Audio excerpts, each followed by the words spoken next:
ভয় লাগে, বাবানটা আমাকে এ করে বলে আমি এ করেছি। তারপরে যাই হোক, তারপরের বারে আমি আর উঠিনি, আমি সিঁড়ি দিয়ে উঠেছি, আমি ওটা দিয়ে আর উঠি না, আমার ভালো লাগে না। এটা বাবাকে ফটো পাঠিয়ে বল, বাবা অপারেশন করে কোনো লাভ হয়নি, আবার চাট হয়ে যায়, তুই আমার ওখানে ব্যথা দিবি না।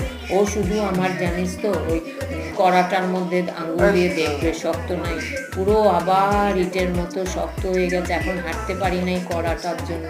কীরকম লাগে বল, এতগুলো টাকা খরচা করে অপারেশন করলাম, কয়দিন হলো, 2 মাসও হলো না, আবার থেকে সেই হয়ে গেছে। আমি ভাবছি গোপাল অভিশাপ দিয়েছিল যে তুমি দেখো না, আমি তোমারে চ্যালেঞ্জ লড়লাম, ওই দেখ ঠিক সেম জিনিস আবার হয়ে গেছে। এত ব্যথা, এত ব্যথা, তোকে কি বলবো, আমি হাঁটতে পারি না রে, একদম সেম জিনিস হয়ে গেছে আবার। আর কি নরম চটি পরে হাঁটলেও এটা তুই